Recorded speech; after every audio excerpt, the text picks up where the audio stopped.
a lone researcher stumbled upon a strange iceberg in the Arctic. Approaching it, he saw the silhouette of a World War II-era aircraft inside, but when he looked inside the cockpit, his breath caught in his throat. Subscribe and write where you're watching this video from.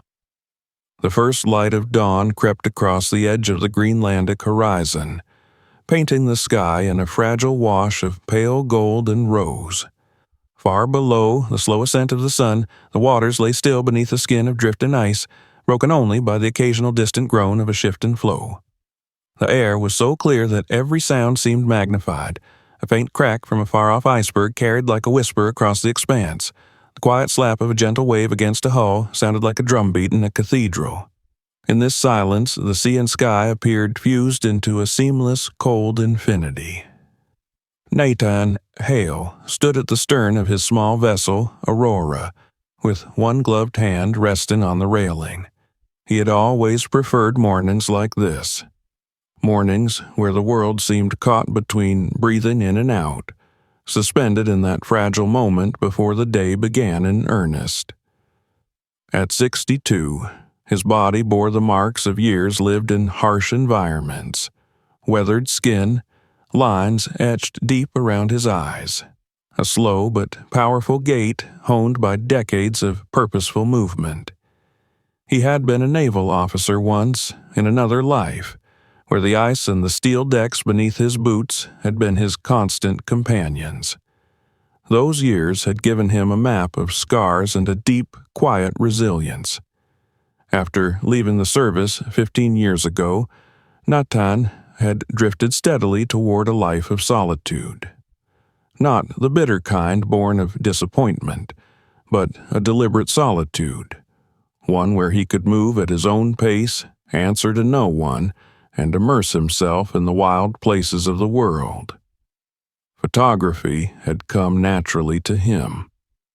What had once been a habit of documenting patrols and ships for reports evolved into an art form. He had taught himself to wait for the exact balance of light and shadow to capture a bird's wing at its highest arc, or the fracturing of an ice sheet at the moment it surrendered to the sea. His work had been published in a few nature journals and niche maritime magazines, though he had never sought fame. The real satisfaction came from the act itself, being there when the moment happened. Now, standing aboard the Aurora, he inhaled the sharp, almost metallic tang of the Arctic air. He could taste the cold, feel it threading through the fabric of his coat. The deck beneath his boots was rimmed with frost, the thin layer crunching softly under his weight. On the horizon, slabs of ice glowed in the newborn sunlight, their edges catching fire with gold. A lone seabird wheeled overhead, its cry the only sound to challenge the stillness. Below deck, the Aurora was a reflection of Nathan himself, compact, functional, and carefully maintained. The small galley was tidy, with a single mug and pot resting in their designated spots. A weathered, leather-bound journal lay on the narrow table, a pencil tucked into its spine. Every morning, without fail, he wrote in it, sometimes notes about the weather, other times sketches of the coastline or musings about a dream he'd had the night before. It was a habit carried over from his service days, when daily logs were as routine as breathing. Even now, he found comfort in the ritual. He poured himself a cup of coffee from the battered steel pot he'd set brewing at dawn, the bitter steam curling into the air. He cradled the mug between his hands and stepped back out onto the deck, where the wind kissed his face with icy fingers. This was why he had come, to feel the stillness and to capture its fragile beauty. His camera, an old but dependable DSLR with a lens long enough to reach the far cliffs, hung from a strap over his shoulder. He had an eye on photographing a colony of kittiwakes that nested on the sheer rock walls a few nautical miles from his current position. Few people ventured to see them, and fewer still managed to photograph them against the shifting blue of the ice. As the sun climbed higher, the world shifted subtly. The golds faded into a colder light, revealing more detail in the ice fields spread before him. The floes here were jagged, layered with years of snow that had compacted into hard, crystalline strata. Some carried streaks of volcanic ash trapped decades earlier, dark scars in the white. Between the drifting slabs, the sea was a deep, dark blue, almost black in places, its surface trembling with the subtlest of ripples. He adjusted the Aurora's course slightly, consulting the GPS mounted near the helm. His destination was still hours away, but he was in no hurry. The voyage was the point, not the arrival. Every so often, he lifted his camera and caught a frame. A seal lifting its head above the waterline, blinking at the intrusion. The shadow of a glacier stretched long across the surface, the perfect symmetry of a chunk of ice mirrored in the still water. There was a strange clarity that came over him during these expeditions. Out here, life narrowed to the essentials: navigation, weather, the constant awareness of his surroundings. The rest of the world receded, the noise of cities, the press of obligations, the small frictions of human contact. In their place was this vast, breathing wilderness. He felt no loneliness here, only presence. Yet beneath that quiet satisfaction there was an undercurrent he didn't often name, a sense that time was both abundant and fleeting. At 62, he was acutely aware of the years behind him and of the finite number ahead. He thought briefly of his son, Daniel, who lived in Seattle and whom he hadn't spoken to in nearly 3 years. Their last conversation had been short, strained. A disagreement over something so trivial Nathan could barely remember what it was, only the bitter taste it had left behind.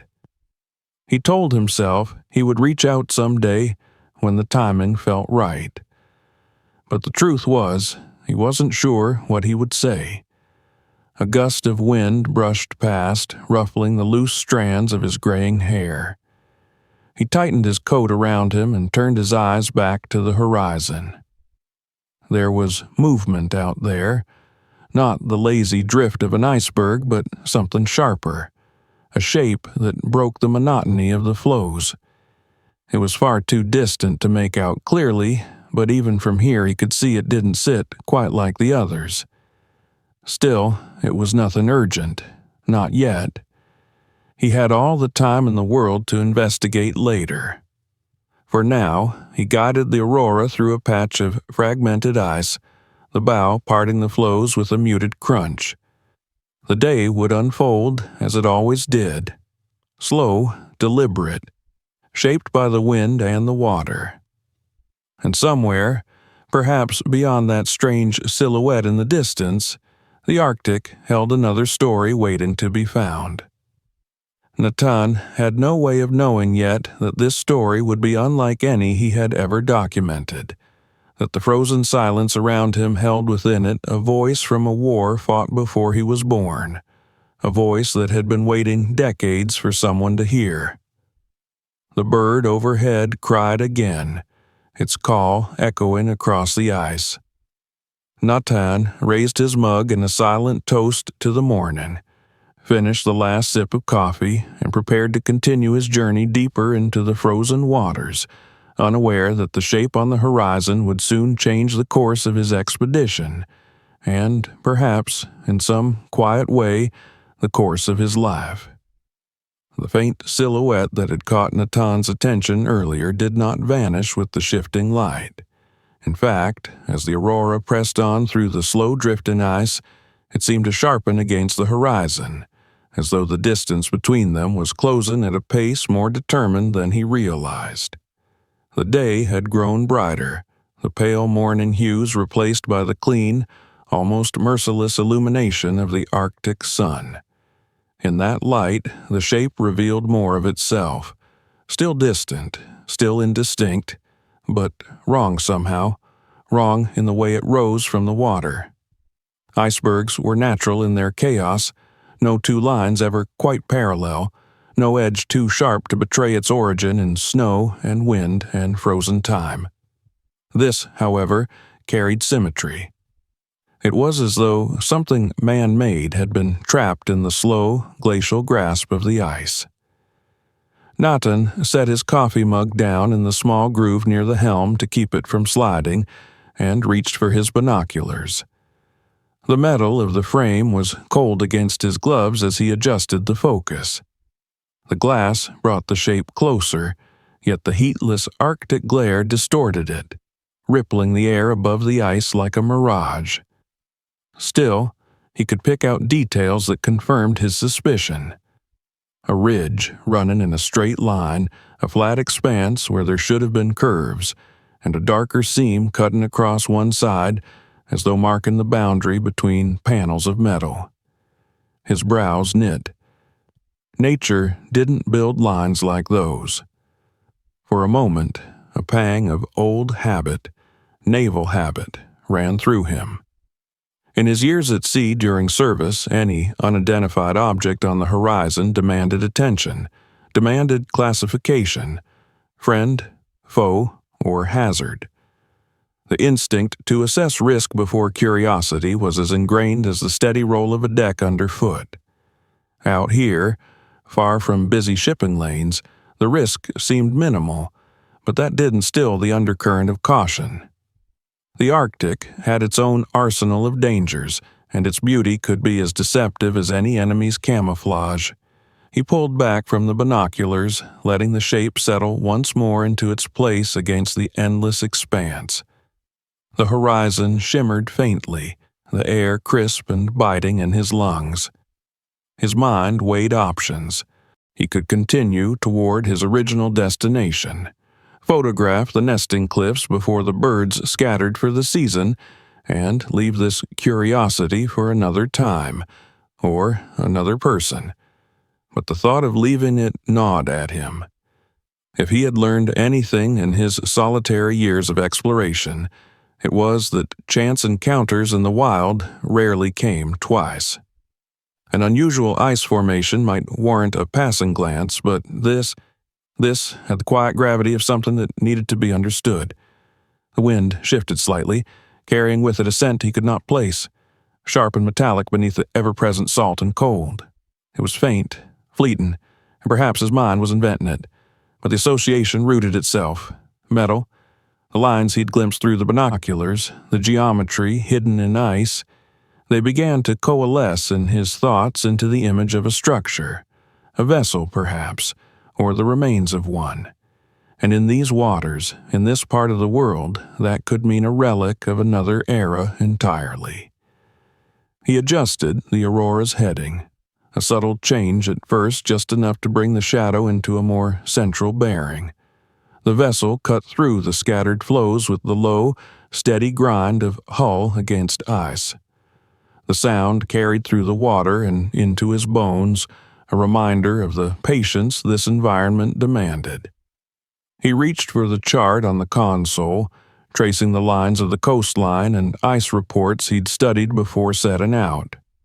Nothing on the maps marked this position as notable. No known wrecks, no recorded anomalies in the ice, which meant that whatever lay ahead was either newly revealed by the shift in ice fields or had been missed entirely by others who'd passed this way. The minutes stretched as the Aurora made its slow approach. From time to time he lifted the binoculars again, each glance offering a fraction more clarity, a protrusion that might have been a wing, the curve of a surface too smooth for a glacier's shaping, a patch of paint worn down to dull, bare metal beneath a sheath of frost. He felt his pulse tick up a notch, not with fear, but with that rare electric thrill of discovery. It was the same sensation he'd known in his youth when charting unfamiliar waters, when the possibility of the unknown was not a threat but a promise.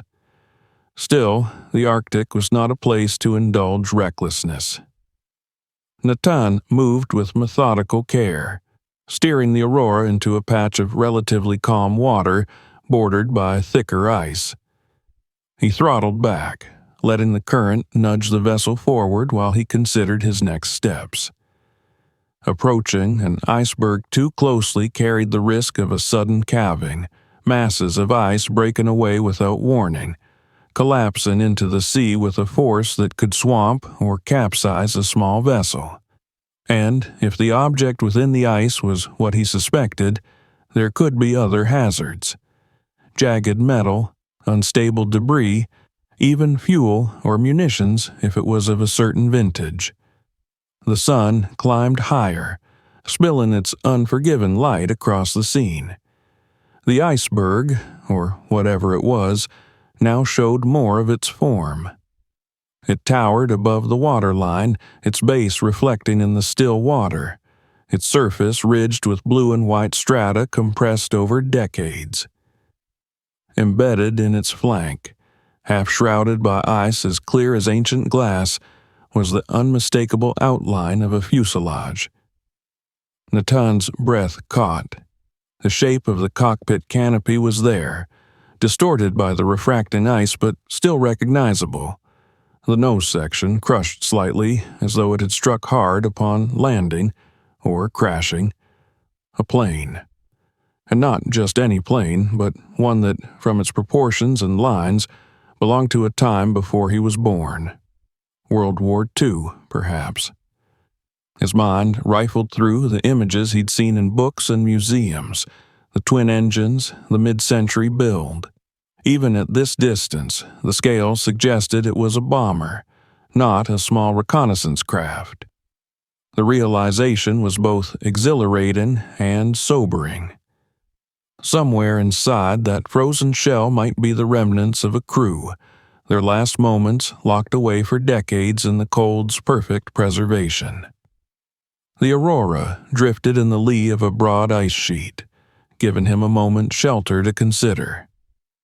His eyes lingered on the fuselage, following the line of its wing where it disappeared into the opaque depths of the ice. The sun struck at an angle now that lit the interior in a strange, ghostly light, hints of shadow and shape moving as the ice refracted the beams. He could see enough to know that the interior wasn't empty, though the details were beyond the reach of his current view. The decision formed in him with quiet certainty. This was not something to mark on a map and leave behind. He had stumbled upon a chapter of history sealed in ice, and he would not be the one to let it slip away again into obscurity. He would need to approach with caution, prepare his gear, secure the Aurora so that it could withstand any sudden shift in the ice. He would need time, patience, and every ounce of the discipline he'd carried from his naval years into this solitary life. For now, though, he stood at the railing, the binoculars resting against his chest, and simply watched. The wind hissed lightly over the water, the ice groaned faintly in the sun, and the dark silhouette within the iceberg waited, unmoving, as though aware of his gaze. The Arctic had offered him many moments of beauty, some of danger, but it had been a long time since it had given him something that felt like a summons. He could not have said why, but he felt as if he had been meant to find this place, at this time, with no one else around to share it. It was his alone, for now, and the weight of that filled him with a strange blend of responsibility and anticipation. In the stillness, he could almost hear the echoes of engines long silenced, carried on the wind from another lifetime. Whatever story this plane had to tell, it was about to become part of his own. The Aurora rocked gently in the muted swell, her hull nudging pieces of broken ice that clicked and scraped along the paintwork as they drifted past. Naden had shut down the engine to let the vessel rest in a patch of calmer water, his gaze fixed on the mass of blue and white before him. Now that he was closer, the iceberg dominated his field of vision, its sheer size and stillness almost unsettling. It rose out of the water like a frozen cathedral, its surfaces carved by decades of wind and pressure into ridges and ledges that gleamed in the sharp sunlight. Yet the natural artistry of the ice was only the outer layer of what held him here.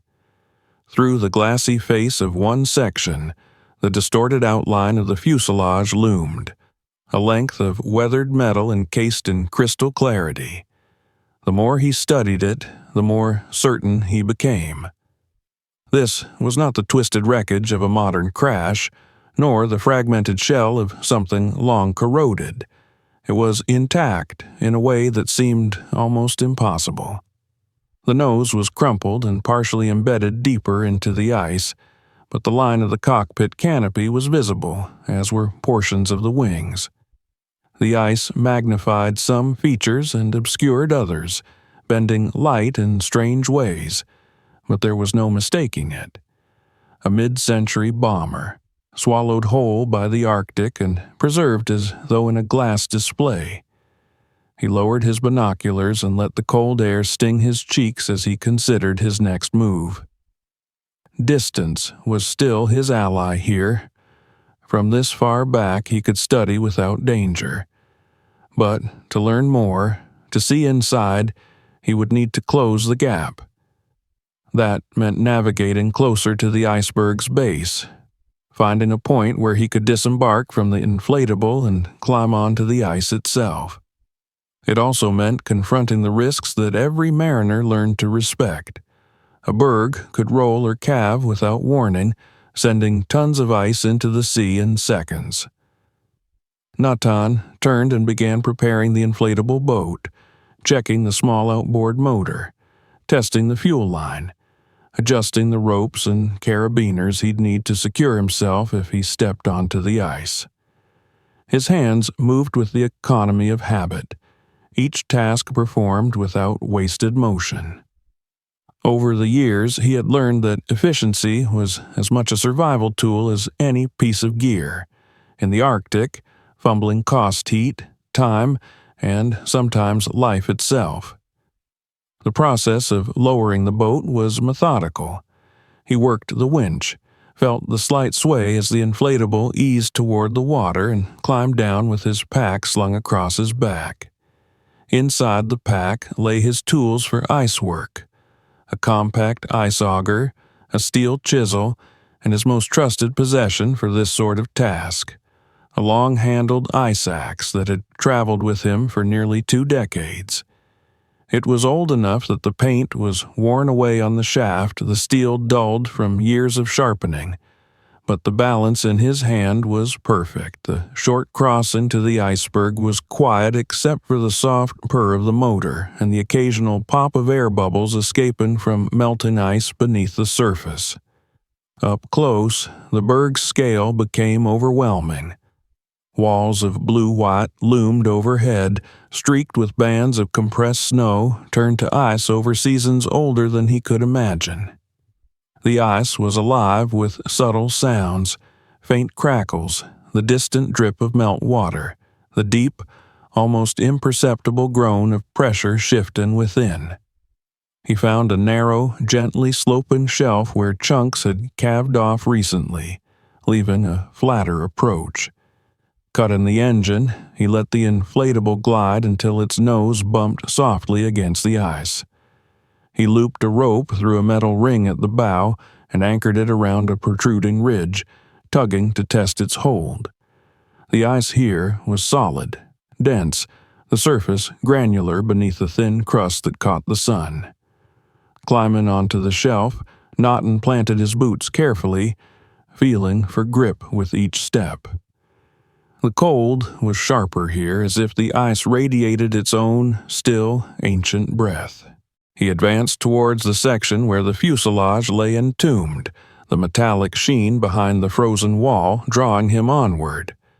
Up close, the details became almost painfully clear. Rivet lines ran along the visible panels, distorted slightly by the refracting ice but still recognizable. The dull olive paint, though faded, clung stubbornly in patches, while other areas had been scoured bare, leaving the metal beneath a pale, lifeless gray. Along one side, the wing jutted only a few feet before vanishing entirely into opaque blue depths. It looked as though the iceberg had grown around the plane, enveloping it over decades until every inch was sealed away. He traced the line of the cockpit canopy with his eyes, noting the way light caught the glass and fractured into a web of reflections. The ice acted like a lens, magnifying shadows within, hinting at shapes he could not yet identify.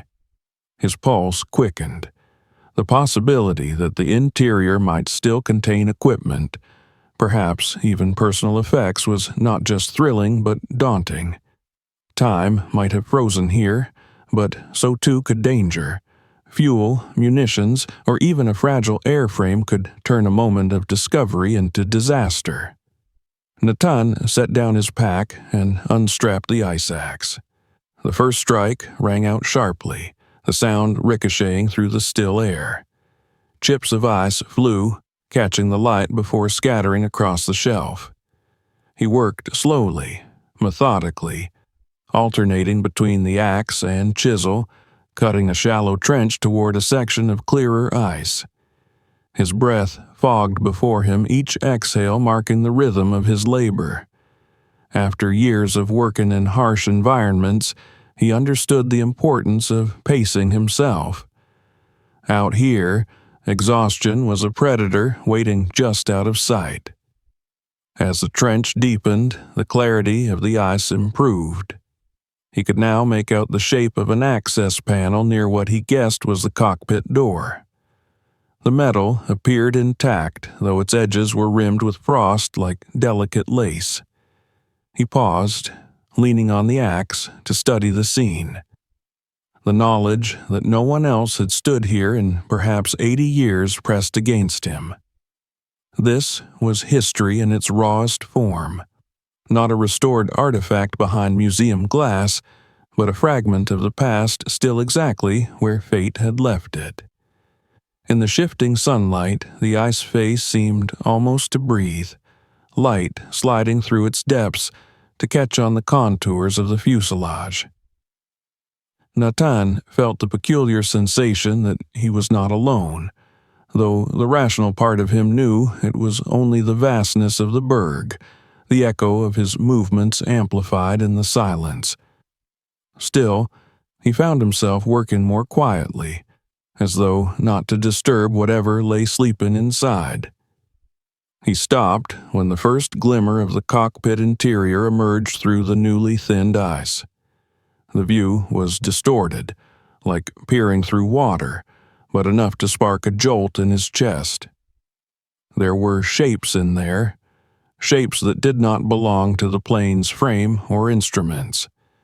They were slumped, still, their outlines softened by the lensing effect, but unmistakably human.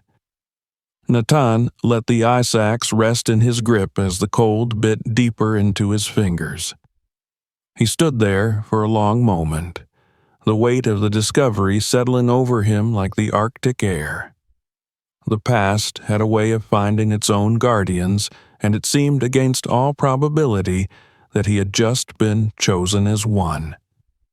Whatever stories were frozen in this capsule, they were his to unearth. He exhaled slowly, the mist curling away into the sunlight. Tomorrow, or perhaps later today, if he could muster the energy, he would cut deeper, open a path inside. For now, he let his eyes rest on the spectral outlines within, committing every detail to memory. The ice around him groaned softly, as though the berg itself acknowledged his presence, and the sea lapped gently against its base. Somewhere above, a seabird cried, circling the scene, a lone witness to the meeting of two lifetimes. When he finally turned back toward the inflatable, he carried with him not just the image of the plane and its frozen inhabitants, but the certainty that the simple journey he had begun days ago had shifted into something else entirely. The Arctic had given him a mystery sealed in blue glass, and he would not leave until he had learned its truth. The image of those dim, human-like shapes behind the wall of ice stayed with Natan through the long Arctic evening. Even back aboard the Aurora, after stowing his gear and setting the vessel adrift in a safe lee behind a drift of smaller bergs, his mind replayed the glimpse over and over. The memory was more than sight. It carried with it the heavy, almost oppressive stillness of that frozen moment, as though the air itself had been holding its breath for decades. He had spent years in wild and remote places, but rarely had he felt a pull this strong, an almost physical insistence that he return and see more. Sleep came in fragments that night, each one broken by images of frost-rimed cockpits and silent metal corridors. Once, he dreamed of a muffled voice calling out over a static-filled radio, the words slipping away as if the ice itself swallowed them. When he awoke in the dim pre-dawn light, the cold air in the cabin bit against his skin, sharpening his thoughts. The decision was already made. He would go back. He would carve deeper, and he would set foot inside that aircraft if the ice allowed it. The morning was mercilessly clear, the kind of crystalline light that revealed every ridge and fracture in the surrounding ice fields. He dressed in layers, each movement deliberate, checking and rechecking the contents of his pack. Extra fuel for the auger, the sharper of his 2 chisels, a coil of climbing rope, his headlamp, and a spare battery. Though the Arctic sun would be with him all day, the interior of that fuselage would be cloaked in darkness, and he would need his own light to read its secrets.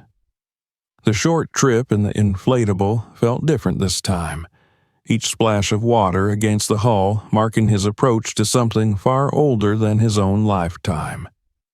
As he neared the berg, the sight of the encased bomber filled his vision again.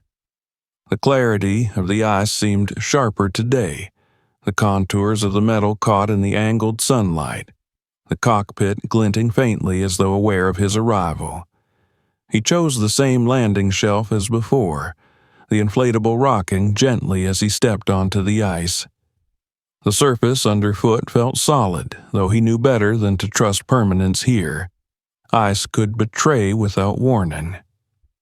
He made his way back to the spot he had worked on yesterday, the shallow trench now glazed over in a thin film of frost from the night's cold. A few minutes of work with the chisel cleared it away, exposing the clear blue window into the cockpit once more.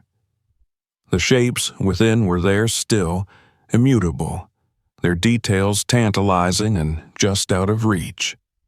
He started with the auger, drilling a series of small, precise holes around the section of ice he wanted to weaken.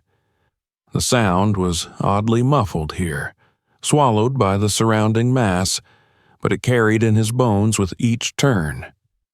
Chips of ice spilled onto the shelf, scattering under his boots.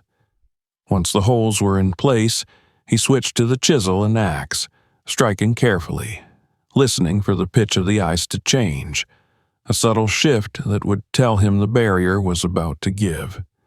The work was slow and exhausting. He stopped often to rest, leaning on the handle of the axe, watching his breath curl away in the frigid air. Hours seemed to pass in this rhythm of strike, pause, and measure. The sun moved higher, casting long, clean shadows across the shelf.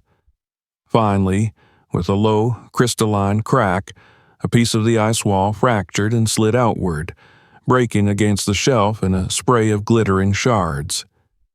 The opening was small, but it was enough. Natan crouched and peered inside. The distortion was lessened now, the glass canopy and the gap in the ice allowing his eyes to adjust to the dimness within. He could see the pilot's seat clearly, the figure slumped forward slightly, strapped in by webbing that had stiffened with age and cold. The helmet was still in place, the oxygen mask clinging to the frozen contours of the face beneath. Frost coated every surface, from the dials on the instrument panel to the edges of the flight jacket. He reached in with the headlamp, its beam cutting through the cold gloom. The light slid across the dashboard, over gauges frozen mid-measure, switches locked in their last positions. A thin film of rime glistened on the metal, catching the light like dust motes in a long-forgotten attic. Behind the pilot's seat, further back in the fuselage, other shapes took form. A co-pilot, or navigator, perhaps, their posture frozen in a half-turn toward the front, as though something outside had drawn their attention in those final moments. The air that seeped out of the opening was colder than the ambient temperature, carrying with it a faint scent that was both metallic and stale, the odor of a place sealed away for generations. He rested his gloved hand on the edge of the opening, feeling the slick dampness where the ice was melting against the warmth of his body. Gaining entry would require enlarging the gap without compromising the surrounding structure. He worked methodically, expanding the opening until he could ease himself through. The moment his boots touched the metal floor of the cockpit, a subtle vibration seemed to run through him, not from the ice, not from the ship, but from the sheer weight of stepping into a moment locked in time. Inside, the cold was absolute, pressing in from all sides. His breath misted before him, curling around the beam of his headlamp as he swept it across the interior. The walls were close, the narrowness of the cockpit accentuated by the ice that had intruded in fine tendrils along seams and joints.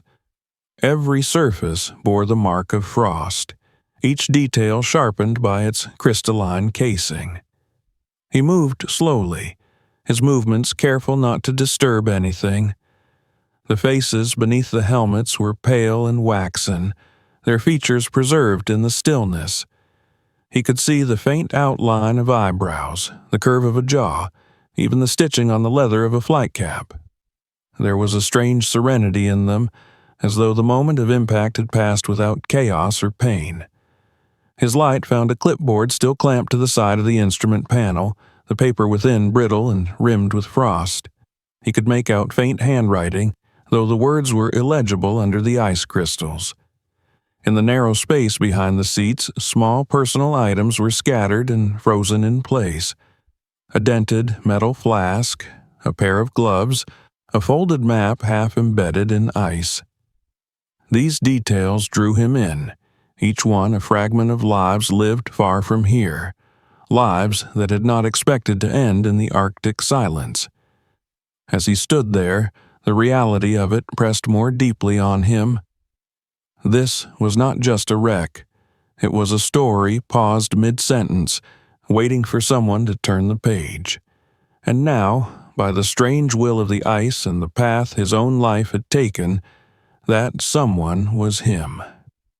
He stayed longer than he intended, tracing the outlines of controls, studying the positions of switches, taking in every detail as though afraid it might vanish when he turned away. At last, he eased himself back out into the cold sunlight, blinking against the glare. The shelf felt different now under his boots, as though crossing a threshold had changed more than just his surroundings. He had stepped into the past, and in doing so, had tethered himself to it. As he made his way back toward the inflatable, the Berg loomed silently behind him, its captive bomber gleaming faintly in the sun. The day was far from over, and there was much to consider, but he knew one thing with certainty. He would return. The past had opened its door to him, and he could not leave it unanswered. The images from inside the cockpit followed Natan back to the Aurora, etched into his mind with a clarity he could not shake. He had stood inches from faces that had not felt the warmth of the sun in decades, surrounded by instruments frozen mid-flight, and objects that once belonged to men who had lived and breathed in a time he knew only through history books. There had been a stillness in that space, a heavy, almost tangible silence that seemed to press against him even now as the vessel rocked gently in the late Arctic light. He knew he could not leave what he had seen at that. The plane was not just a relic, it was a time capsule, and somewhere within it lay the truth of what had happened in those final hours. Morning came swiftly in the polar world, with the sun climbing into a sky scrubbed clean by the night winds. The air had the sharpness of fractured glass, each breath biting his lungs. He readied himself before the light had fully stretched across the ice fields, checking his tools once more, replacing the chisel head he had worn down, and slipping a fresh pencil into the pocket of his parka in case he found anything worth sketching. In the small galley, he poured black coffee into his travel mug and let the bitter heat anchor him in the present. It was strange, he thought, to be so utterly alone out here and yet feel the constant company of those frozen figures. The inflatable skimmed across the narrow lead between ice sheets, its engine a low, steady murmur. The Iceberg appeared ahead, unchanged but for the way the morning sun carved deeper shadows into its ridges. He approached with the same caution as before, tying off at the familiar landing shelf and feeling the solid reassurance of ice beneath his boots. The work site from yesterday was untouched, the opening into the cockpit sealed only by the cold night air, as though guarding its contents from all but him. Inside, the darkness seemed softer now, the headlamp catching on more details he hadn't noticed in the fatigue of the previous day. His breath plumed in front of him as he leaned further in, eyes drawn to a glint beneath the co-pilot's seat. It took several minutes of careful chipping to free the object, a small tin canister with its lid sealed tight under a skin of frost. The surface was worn smooth, but stamped into the metal were faint letters he could just make out. Rations, emergency. He turned it in his hands, the weight familiar in a way. In his own service days they had carried modern equivalents, small, unassuming packages that could mean the difference between survival and surrender. The presence of the rations told him the crew had not died instantly. They had survived the crash, at least for a time, long enough to try and sustain themselves in the killing cold. The thought tightened something in his chest. He imagined them here, alive but trapped, their breath condensing in the air, the ice creeping in around them as they waited for rescue that never came. The way the webbing straps still crossed the pilot's chest spoke of discipline, even in the face of hopelessness. In the narrow compartment behind the seats, he found more signs. A battered satchel lay half submerged in ice, its canvas stiff and brittle. He pried it loose and carried it to the light, brushing away shards of frost until the leather strap came free. Inside were several items that seemed to have been placed there in haste. A folded wool scarf, stiff as wood now, a small bundle of pencils bound together with string, and, most telling of all, a flight logbook. The cover was warped, its edges chewed by ice, but when he eased it open, the pages within clung together in damp, fragile clumps. He worked slowly, coaxing the first few apart until the handwriting emerged, neat, blocky letters marching down each line, the ink faded but legible in places. The early entries were routine. Coordinates, fuel readings, weather notes. But as the pages advanced, the tone shifted. The lines grew shorter, the handwriting less steady. One entry, scrawled across half a page, read simply, "Radio damaged, no signal, winds worsening, rations low." A later page bore a darker note, "Navigator injured, cannot move him." The final entries were almost illegible, the words breaking off mid-sentence as if written by a hand too weak to finish.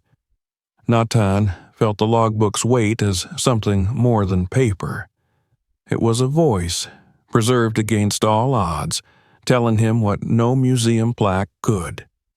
These men had fought to stay alive, had taken stock of their dwindling supplies, and had kept recording their fate, even as the cold tightened its grip.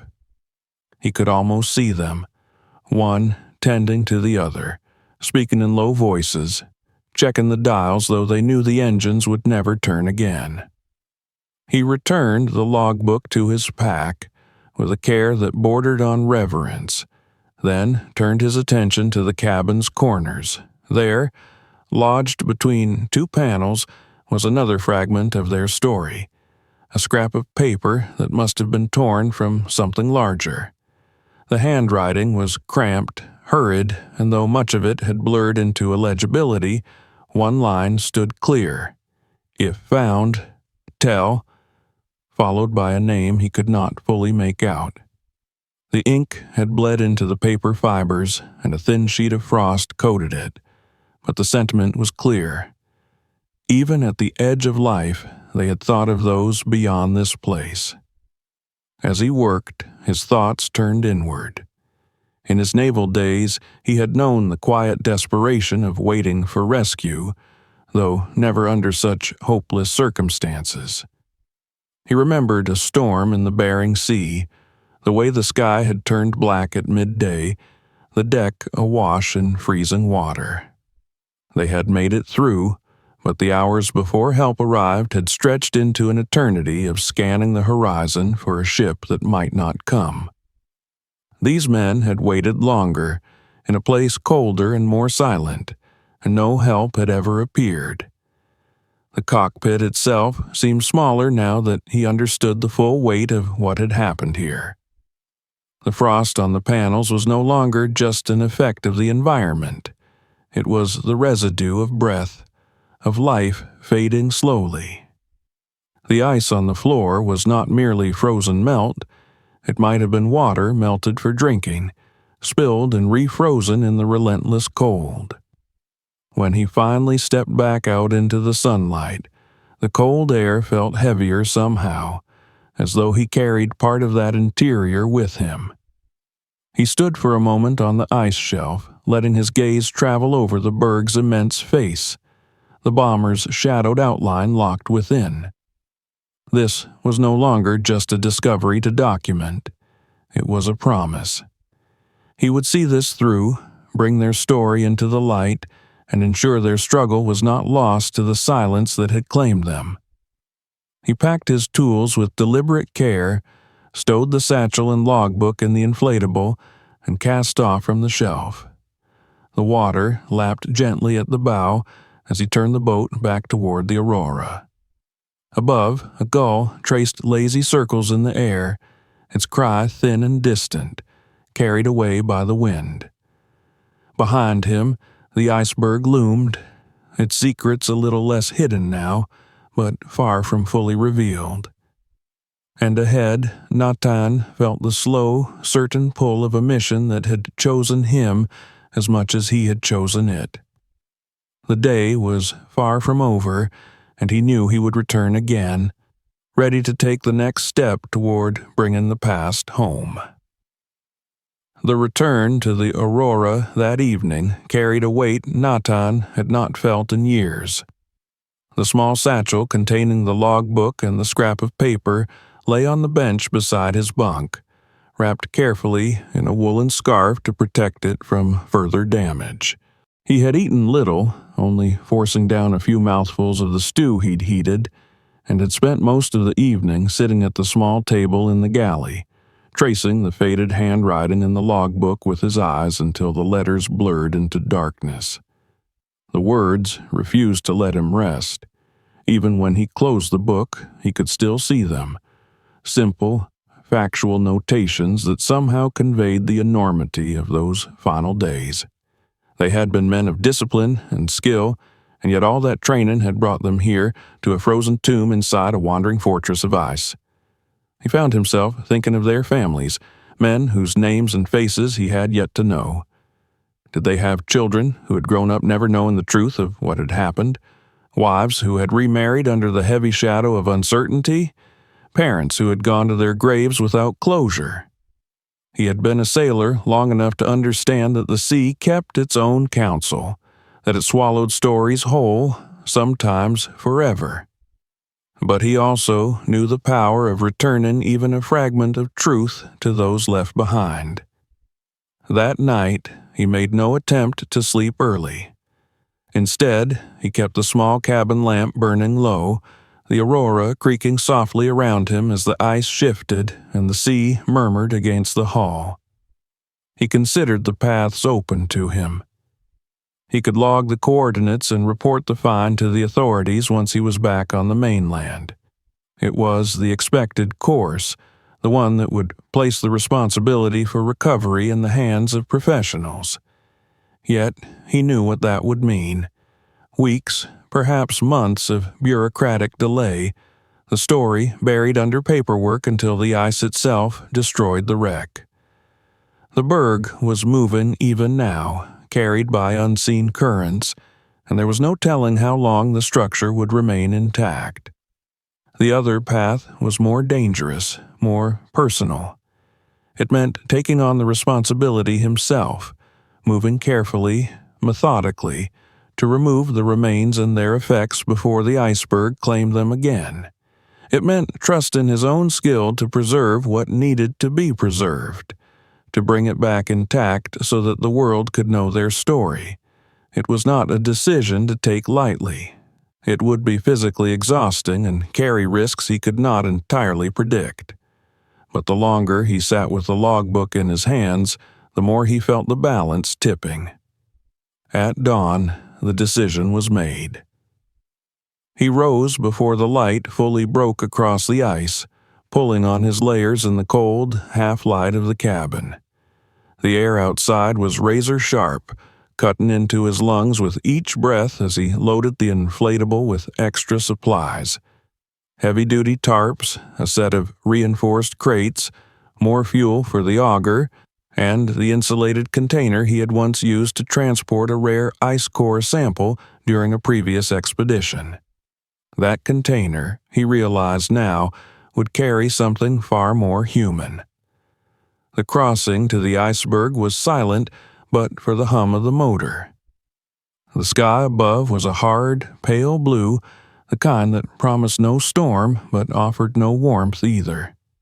The berg loomed ahead, unchanged in form, but seeming more aware of him now, its sheer walls casting deep shadows over the shelf where he had worked before. Tying off the inflatable, he stepped onto the ice with the steady deliberation of a man who had accepted the course ahead. Inside the cockpit, the cold seemed deeper, as though the air had not moved since he last left. He took his time, examining the positions of the bodies, noting how the straps held them in place, how the ice had formed around their limbs and across their uniforms. His training told him to proceed slowly, to document everything before making a single change. He set up his camera, taking photographs from multiple angles, recording the scene in its entirety. These images would be the proof, the visual record that could accompany the story when it was told. When he was satisfied, he began the careful work of freeing the first body. The ice was stubborn, fused into the folds of the flight suit and along the edges of the straps. He chipped away millimeter by millimeter, every strike measured, the chisel never touching the fabric itself. It was slow work, and more than once he had to stop to warm his hands, the cold biting through even his insulated gloves. As the hours passed, the form emerged more clearly. A man of perhaps 30, his features preserved in a calm, almost peaceful repose. The frost that clung to his eyelashes gave him the appearance of someone simply asleep. Natan worked until his shoulders ached and the light began to shift toward afternoon, then eased the body free, supporting the weight carefully as he lowered it onto the tarp he had laid out on the ice. He wrapped it securely, layer upon layer, until it was ready to be moved to the insulated container. He felt no sense of intrusion in the act, only the solemn duty of carrying someone home after a very long journey. The second body, seated behind the first, proved more difficult. Ice had encased the legs entirely, and the angle of the seat made it awkward to work without risking damage. He adjusted his approach, working from the side, breaking the ice in thin sheets rather than chunks. This one was younger, perhaps barely in his 20s, the softness of his face still visible beneath the pallor. A small, frost-coated object was clutched in his hand, a metal lighter, the kind often carried by servicemen of the era. Natan paused at the sight, his breath misting in the cold air, and made a note to keep it with the man's effects when they were returned. By the time both bodies were secured in the insulated container and strapped into the inflatable, the sky had begun to shift toward the muted gold of early evening. Natan stood for a moment on the shelf, looking back at the cockpit, now empty of its human presence. The seats looked strangely abandoned, the frost still clinging to every surface. He knew there were more items to recover: maps, the remaining pages of the logbook, perhaps other personal effects, but those could wait for another day. What mattered now was that the men themselves were safe from the slow destruction of the ice. The trip back to the Aurora was slower, the added weight making the inflatable respond sluggishly. He was careful not to jar the container, easing it over the side of the larger vessel and securing it in the protected space near the cabin. As he lashed it into place, the sun dipped toward the horizon, casting long, fractured reflections across the ice fields. That night, he allowed himself to feel the quiet satisfaction of having acted. There would be more work ahead. Navigating back to port, finding the right contacts to ensure the remains were identified and honored. But the hardest part was behind him. The decision he had made was not without risk, but in the stillness of the Aurora's cabin, with the container resting securely just a few feet away, he knew it had been the right one.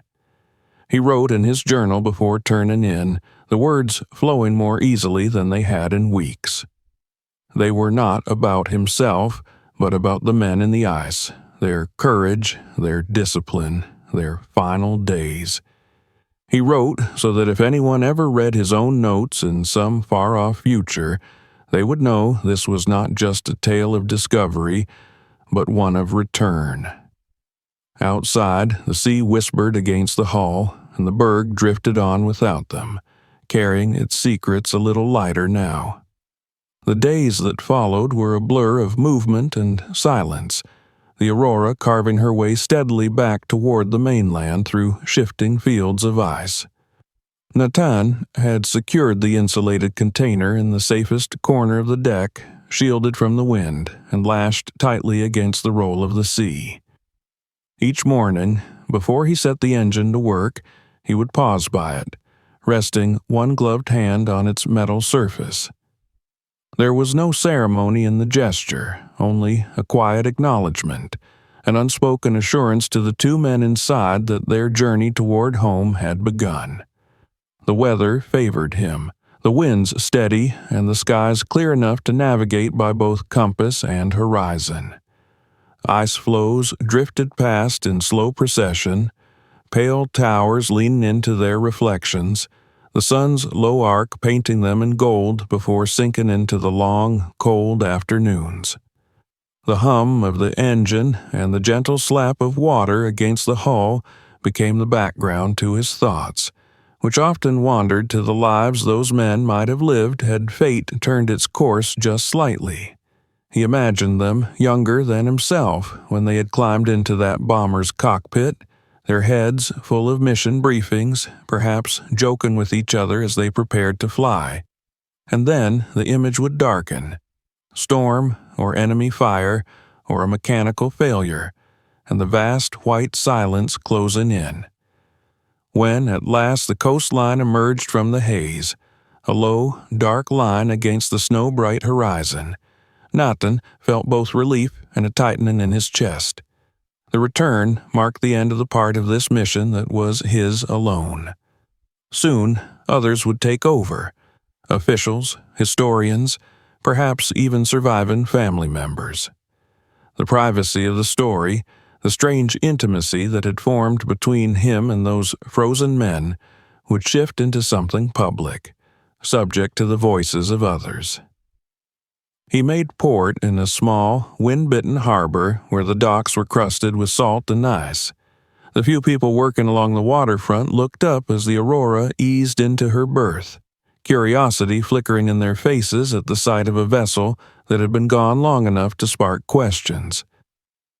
Nathan went about his mooring lines with quiet efficiency, answering nods with nods, offering no details until the lines were secure and the engine stilled. The harbor master was the first to approach, his breath steaming in the chill air. Natan spoke in the measured tones of a man who knew the weight of his words, explaining in broad terms what he had found and that he carried human remains requiring the attention of the proper authorities. Within an hour, 2 officials from the Regional Coast Guard had arrived, their uniforms crisp against the rugged backdrop of the dock.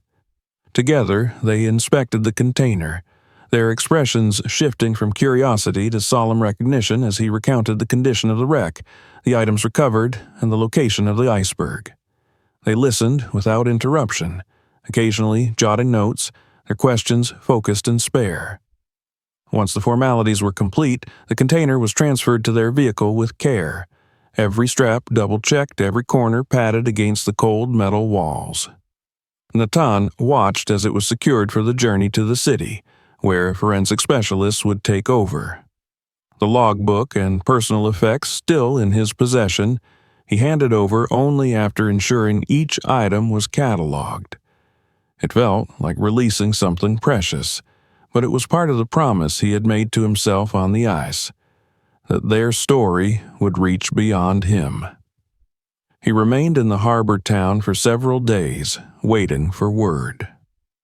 The small rented room above the dockside cafe smelled faintly of coffee and old timber, the floorboards creaking under his boots. In the mornings, he would walk the frozen edge of the pier, watching gulls wheel above the gray water, feeling the absence of the container's silent company. The call came on the 4th day. A clipped voice on the other end identified herself as an officer from the military archives. They had confirmed the aircraft's registration number from the remains of a data plate Natan had photographed in the cockpit. The bomber had been a part of a convoy en route from a U.S. base in Greenland to the United Kingdom in 1943. Poor weather had scattered the formation, and this particular plane had disappeared from radio contact over the Davis Strait. For decades, it had been listed as missing in action. The names came next, spoken with the precision of someone reading from a record, but with an undercurrent of gravity. The pilot was Captain James L. Merritt, aged 31 at the time of his last mission. The navigator was Second Lieutenant David K. Harper, 23 years old. Both had been decorated for prior service, both considered steady and reliable under pressure. The officer told him that surviving relatives had been located, grandchildren in the case of Captain Merritt, a niece for Lieutenant Harper, and that the remains would be transported with full honors to a military cemetery in the United States. Natan thanked her and ended the call, sitting in stillness for a long moment afterward. The names transformed the men in his mind from anonymous figures in ice to individuals with histories, with connections that stretched into the present. He could almost hear them introducing themselves, voices carried faintly on the cold wind that had swept across the cockpit when he first opened it. He was invited to attend the repatriation ceremony, and he accepted without hesitation. A week later, he stood on the tarmac of a small airfield as the flag-draped coffins were carried from the transport plane. The air was cold and clear, the kind of day where every sound rang sharply, the measured steps of the honor guard, the low murmur of a chaplain's prayer, the crisp fold of the flags into tight triangles to be placed in the hands of waiting family members. He kept to the edge of the gathering, not out of reluctance, but from a sense that this moment belonged first to them. When the service concluded, one of Captain Merritt's grandsons approached him, a man in his 40s with the same square jaw and steady eyes Natan remembered beneath the frost in the cockpit. He clasped Natan's hand firmly, the words simple but carrying the weight of gratitude. "Thank you for bringing him home." In that instant, the long hours on the ice, the careful work with chisel and rope, the strain of the journey back, all of it found its meaning. This was why he had chosen the harder path, not for recognition, not for the thrill of discovery, but for this quiet closing of a circle that had been left open for nearly 80 years. When he returned to the Aurora, the harbor was already emptying into evening. The gulls had gone silent, the water darkening under the first hints of night. He cast off the lines and guided her back toward open water, the bow slicing cleanly through the harbor's mouth. Behind him, the land faded into shadow. Ahead, the ice waited, vast and indifferent, holding countless other stories in its cold embrace. Natan stood at the helm, the horizon stretching wide and bare before him.